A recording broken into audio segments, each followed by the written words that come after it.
Greetings to all. We are in the 13th edition of Going Down 9 Chickweed Lane. No, I'm sorry. It's actually the 14th edition. There was no Monday strip for this week, so we're jumping right to Tuesday, the 11th of October, 1993. Hello. Just hold it. You call this obscene? It's nothing but a few dirty words strung together with bad syntax. No subtle use of irony, clever double entendre, even a hint of wit. And Gran leaves the prank caller on the line. Juliet Berber, wearing an impossible checker pattern skirt that is very disturbing visually. I feel like all the detail work for this week went into the polka dots on Gran's dress. And anyway, Juliet looks down at the phone and thinks to herself, somebody's sobbing.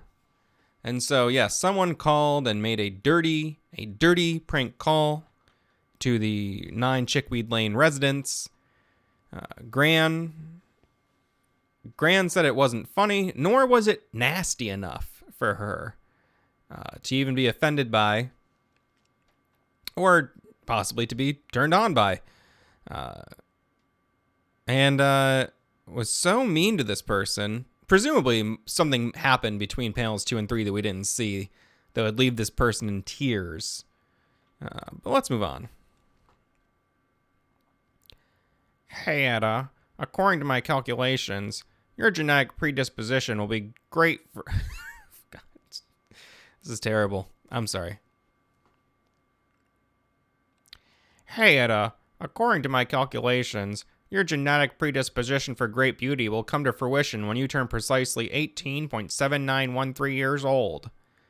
I see. In the meantime, how does your little calculator gauge my looks? And then, Amos looks down at his little calculator and his hair goes on end. His eyes become huge.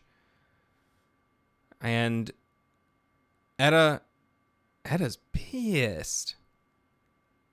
In the fourth panel, we see Etta has not only knocked Amos's shoes clean off. Again, these shoes that in the first panel were not rendered at all, and in the fourth panel are rendered beautifully. His shoes, glasses, and calculator have all flown into the air. Does she have some sort of powers? Did she shove him?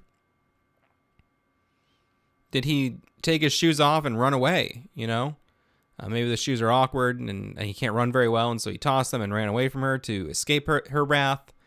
Hard to say. Now, we did establish in another strip that this weird little lump here that does look like a bit of a, phallus, is actually the shape of Amos's body. That is his stomach. That does have that protruding little bit, and the concave part goes in. And what a disgusting freak of nature he is. All right, well, here we have one of our first hints at a true continuity throughout the week. Now, there is some continuity. Andy, the love interest of Mrs. Berber, Juliet Berber. Characters generally stick to their wheelhouse of emotions and motivations.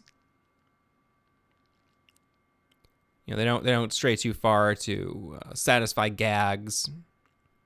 Usually, some of the sisters, Sister Ignatius, Sister Aramis, there's some continuity in the strip, but we're seeing, what will become a regular feature in 9 Chickweed Lane, which is each week having its own theme. This theme seems to be a spat between Amos and Etta. So let us dive in. Look, honey, Amos didn't mean to hurt your feelings. He's been your best friend since you were babies. He loves you. Love? Not romantic love, not infatuation, but best friends love each other all the same. Don't you love him? That four-eyed, stick-figured, slouching monument to overbite?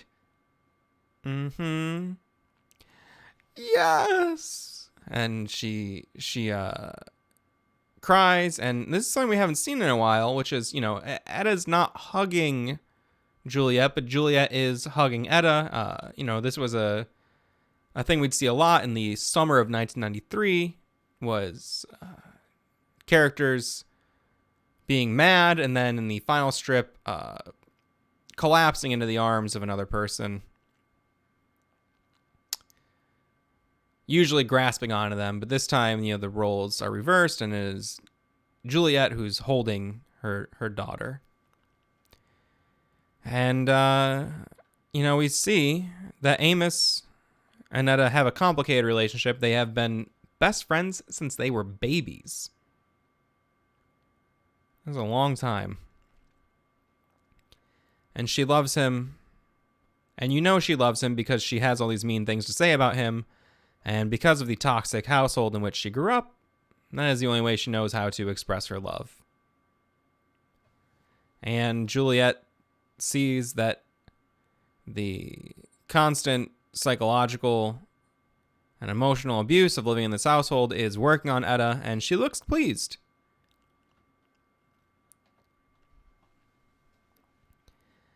Moving forward, there goes Amos, ignoring me.